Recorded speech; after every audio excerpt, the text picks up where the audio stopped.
With UK Hyrox events sold out everywhere, we decided to fly to France for Hyrox Paris. This is that story, importantly covering what you need to know before you do a Hyrox overseas and how I still managed to PB my race time just 2 weeks after the worst back injury I've had in 5 years. Ah, it really hurts! So to answer all those questions and more, Hyrox Paris, here we go.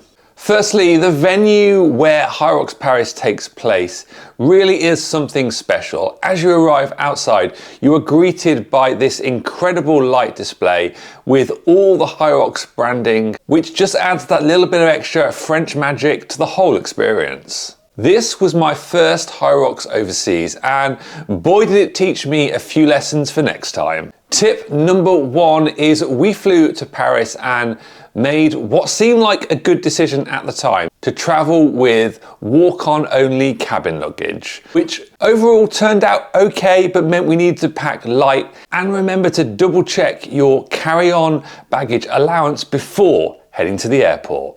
Tip number 2 is to pack your regular pre-workout snacks and breakfast. You're in a different country and the last thing your body needs pre-race is for you to be trying out all the local delicacies, sending your digestive system into overdrive. Do enjoy the local food, but post-race. So how did I achieve a personal best on my first race overseas just 2 weeks out from that terrible back injury? Let's find out.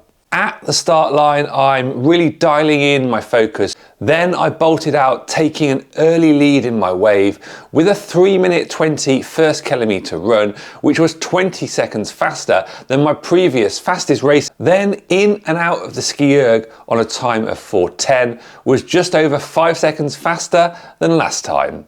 Into the second run, which came into a 4:15. This was 30 seconds faster than before and was possible as I held a little bit back on the ski erg to allow me to really push on that second run. Into the sled push at a 2:28. This was just over 10 seconds faster than my previous PB. Then on to run 3 at a 4:34. That was 21 seconds faster. And post sled, I'm really happy with that. Into sled pull at a 3:51, we were 5 seconds quicker. And then the next run number 4 was a 4:41, which was 30 seconds up going into the burpee broad jumps. Heading into the burpees, I'm up 1:40 and I've had a really strong first start to the race. It's at this point that the wheels start falling off. So at a 6:43 for my burpees, that was 2 minutes slower than my previous PB. Run number 5 at 4:44 was thankfully just 4 seconds off my previous PB. And then on the row at a 4:31, that was 14 seconds slower than previously. However, my pacing here was perfect as it allowed me to go 27 seconds faster on run number 6, which was a 4:35. Then into my strongest event, which is the farmer's carry, and I hit a 1:27, 10 seconds up on last time. Run number 7 was down just 8 seconds, and then the sandbar lunges down 8 seconds as well. Into run number 8. Here I'm really starting to feel the fatigue now, and we hit the first of our kilometres over 5 minutes at a 5:05. Then I somehow managed to pull it out of the bag on the wall balls. I knew it was going to be really tight and close and I really wanted that PB, so I managed to dig deep and go 1:17 faster than before at a 5:01. This meant crossing the finish line at 1 hour 14:59 seconds, just over 1 minute faster than my previous PB. Now it's time for the post-race debrief. Marcus, you have just completed your first Hyrox in Paris. Congratulations, how are you? Good, it was a really early start time this morning, so 8:40, earliest I've got out to run, so yeah, that was a little bit different, but just really pleased with the performance overall.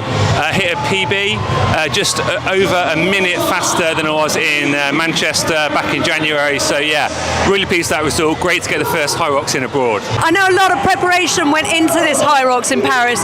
Talk us through how you prepared. Yeah, thank you. So yeah, a number of different bits that I've been doing to really dial in my technique. I knew which my weaker stations were really important for all Hyrox athletes to identify which are your weaker stations. So for me, that was burpee broad jumps, lunges, and a little bit on the sledge pull as well. So really worked on aerobic capacity type work, some endurance work, and also some strength. So for that pull, particularly the lat and the backs, to make sure I could have a really fast, strong pull. And burpees, just high repetition training on that as well. Early start time, I don't normally train early in the morning, so that put a different dimension on things as well. Need to get up a little bit earlier, make sure I was fueled and ready for the race ahead. And what about the mental preparation, Marcus? Because, you know, I think it's fair to say in the weeks running up to this Hyrox, you've had a bit of pain with your knee. You're a bit concerned on a couple of occasions.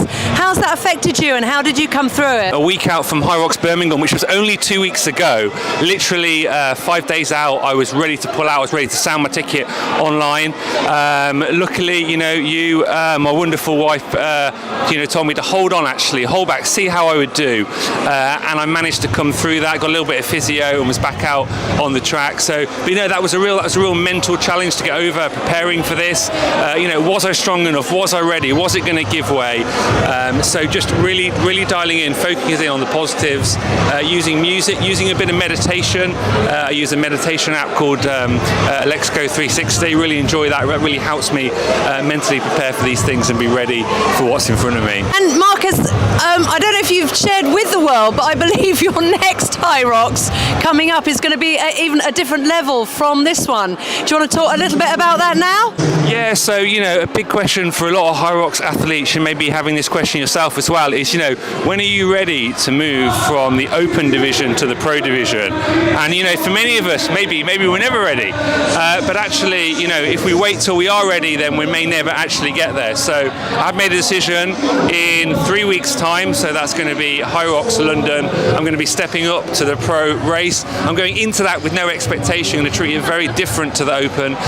So give myself, you know, a very high window for finish time on there. It's about getting through. I really want to experience what it's like for the pro athletes, for the likes of Hunter McIntyre, for the likes of Michael Sambach.